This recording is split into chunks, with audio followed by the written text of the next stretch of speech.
ভালো লাগা আর ভালোবাসা দুটো জিনিস এক নয়। ভালো তো এই দুনিয়াতে কাউকে না কাউকে লাগতেই পারে, কোনো না কোনো কিছুকেই লাগতে পারে।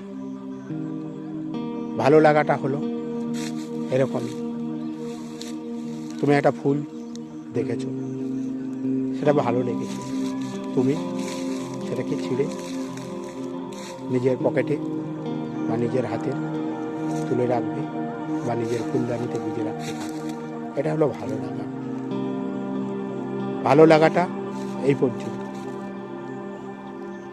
যা আমাদের দৃষ্টি যুগলকে শান্ত স্নিগ্ধ একটা আনন্দদায়ক রোমাঞ্চকর পরিস্থিতির মধ্যে দিয়ে শান্তি কিছুটা দিতে পারে।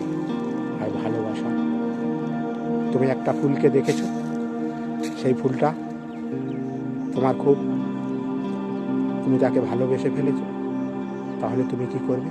তোমার ভালো লেগেছে, এখান থেকে তার প্রতি তোমার ভালোবাসা সৃষ্টি হয়েছে, তুমি তাহলে কি করবে? সেই ফুলটাকে দেখবে, কিন্তু সেটাকে তুলে নেবে না, তাকে ফুলদানিতে রাখবে না, তাকে তার যথাস্থান যেখানে ছিল সেখানেই রাখবে। আর তুমি সেটা দেখে প্রতিদিন তুমি তোমার মানসিকতা, মন শান্তি আর আনন্দের মধ্যে খুঁজে পাওয়ার চেষ্টা করবে। তুমি তার গোড়ায়, তার গাছে জল দেবে, সার দেবে, সেটাকে বড় করবে, আরও প্রস্ফুটিত করবে, তাকে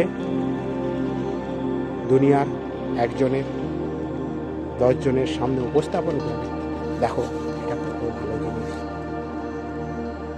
এই ভালোবাসা আর ভালো লাগা, ভালো তো সব কিছুই লাগতে পারে, কিন্তু ভালোবাসাটা সব কিছুতে হয় না। ভালো লাগা থেকে ভালোবাসার জন্ম হয়, কিন্তু ভালোবাসাটা ভালো লাগা থেকে হয় না। ভালো লাগলেই কাউকে ভালোবাসা যায় এটা নয়। ভালো লাগা থেকে ভালোবাসা, ভালোবাসতে গেলে আগে ভালো লাগতে হবে। কথাটা একটু বোঝা আছে, ভালো লাগলেই ভালোবাসা যায় না। ভালো লাগলেই জীবনে সেটা গ্রহণযোগ্য হয় না, কিন্তু ভালোবাসা হলে সেটার কাছে থাক আর দূরে থাক, প্রথমে সেটা ভালো লাগায় পরিণত হবে এবং তার প্রতি একটা নিজের টান তৈরি হবে এবং সেটা পরে ভালোবাসায় পরিণত হবে, যার জন্যে এই দুনিয়াতে সব কিছু তুমি করতে প্রস্তুত থাকবে।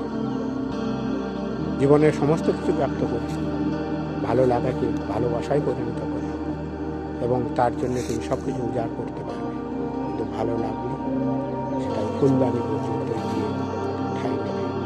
তাই ভালো লাগা আর ভালোবাসা একই নয়। ভালো লাগা থেকে ভালোবাসা তৈরি হয়, কিন্তু ভালো লাগলেই ভালোবাসা যায় না। ভালোবাসা আর ভালো লাগার মধ্যে তাৎপর্য